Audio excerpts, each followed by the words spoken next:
Welcome back my channel educational R K point. यहाँ पे देख सकते हैं बिहार बीएड और डीएलएड 4 ईयर्स वाले बिहार बीएड वाले इन लोगों का एग्जाम 3 दिन बाद ही है, इसलिए मैंने वादे के अनुसार इंग्लिश का वीडियो लाया। हाँ, मैं उसके लिए क्षमा चाहती हूँ आपसे कि मैं रीजनिंग का वीडियो नहीं ला पाई, बट उसको भी मैं जल्द से जल्द कल तक मैं आपको अपलोड कर दूंगी। तो आज आप लोग इंग्लिश पढ़ लो। इंग्लिश में 25 कॉमन ईरर मैं आपसे पूछूंगी, उस कॉमन ईरर का आप मुझे आंसर दोगे, क्योंकि कॉमन ईरर आने की संभावना है। फिर मैं साइनो इंटो वगैरह करवा दूंगी आपको। तो चलिए, पहला क्वेश्चन है, the revise governments guidelines have reduced the number of mergers taking the place among banks. No error. क्या सही है बताइए।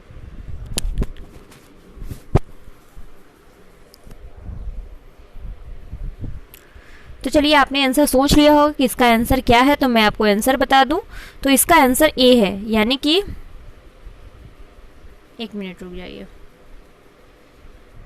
यानी कि इसके ए में गड़बड़ी है। द रिवाइज्ड गवर्नमेंट्स स्ट्रॉफी एस का यहाँ पे गड़बड़ी है, ठीक है। फिर चलिए आगे चलते हैं। I do not know who of the new trainees should be confirmed. No error. क्या आंसर होगा।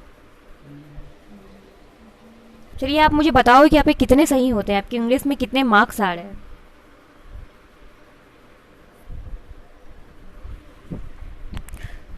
तो चलिए आइए, 3 सेकेंड हो गए। अब इसका आंसर हम देखते हैं।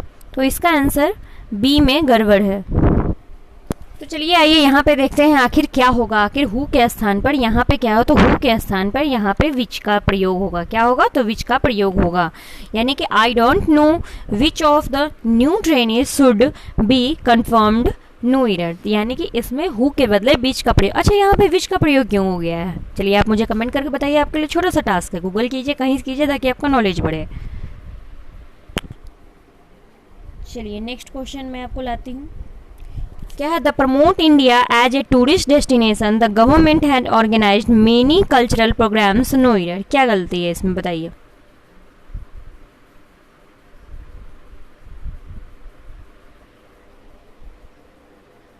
तो चलिए इसका हम आंसर देखते हैं। तो क्या इसका आंसर होगा, तो इसका आंसर सी होगा। चलिए आप मुझे क्यों बताइए कि सी क्यों होगा।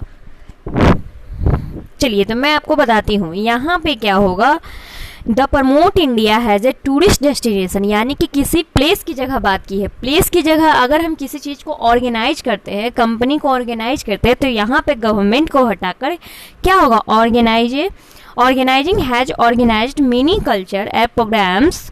यहाँ पे ऑर्गेनाइज्ड है। देखिए एक बात याद रखिएगा, हमेशा अगर है जाए, हैव आए या हैड आए, तो इसके बाद हमेशा भी 3 का ही यूज करते हैं, तो ये सही होगा। यहाँ पे गवर्नमेंट को हटाकर ऑर्गेनाइजिंग होगा। क्या होगा, तो गवर्नमेंट को हटाकर यहाँ पे ऑर्गेनाइज। क्यों, क्योंकि यहाँ पर टूरिस्ट डेस्टिनेशन यानी घूमने का जो स्थल है, उसके लिए यहाँ पे क्या हो जाएगा, आपको ऑर्गेनाइजिंग का यूज होगा।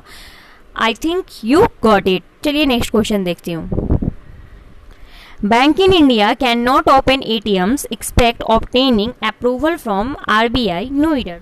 बताइए इसका answer.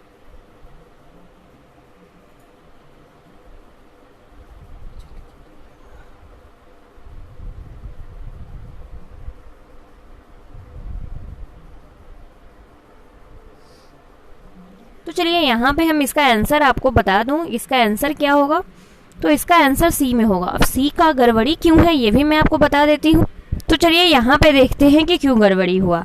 Banks in India can not open ATMs, C में गड़बड़ी है। तो यहाँ पे ऑब्टेनिंग की जगह क्या हो जाएगा, विथआउट। क्योंकि ऑब्टेनिंग मतलब होता है किसी भी चीज को प्राप्त करना, और विथआउट मतलब होता है कि उसके द्वारा, मैंने कि जब तक उसका अप्रूवल नहीं मिलेगा तब तक क्या आरबीआई वो कोई भी बैंक कोई भी एटीएम नहीं खोल सकती। चलिए अब आई थिंक यू गॉट इट। कोई भी क्वेश्चन नहीं समझ में आया तो आप मुझसे बेहिचक पूछ सकते हैं। चलिए इसका बताइए। Today the success of companies depends on the quality of their products, efficient managing staffs.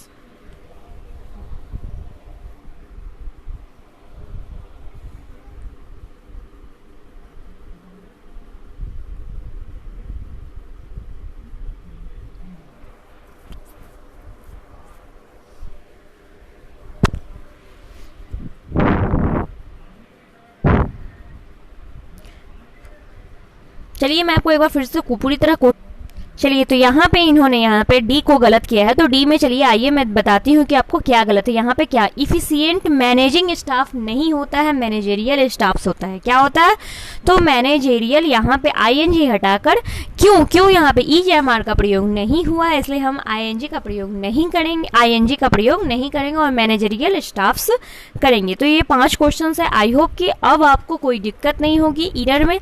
मैं आपको कल 3 टॉपिक करवा दूंगी, आपको इसी तरीके से पूरा जाएगा। आप देखिए बहुत ही कम बच्चे, आप देख सकते हैं व्यूज के हिसाब से बहुत ही कम बच्चे आ रहे हैं, क्योंकि मात्र 2000 कुछ बच्चों ने तो फॉर्म ही भरा है। तो जाहिर सी बात है कि ये बहुत ही कम अच्छा टॉपिक होगा। जो भी अगर आपको रेस्ट अमाउंट है, यानी कि रेस्ट टॉपिक आपको बचे हुए हैं, तो वो जाकर आप मेरे प्रीवियस वीडियो से पढ़ सकते हो। बीएड 2 ईयर्स प्लेलिस्ट में सर्च करना, आपको मिल जाएगा। तो चलिए हम आपसे विदा लेते हैं। आई होप कि आपको मेरा सेशन अच्छा लगा। अगर अच्छा लगा हो तो लाइक कीजिए।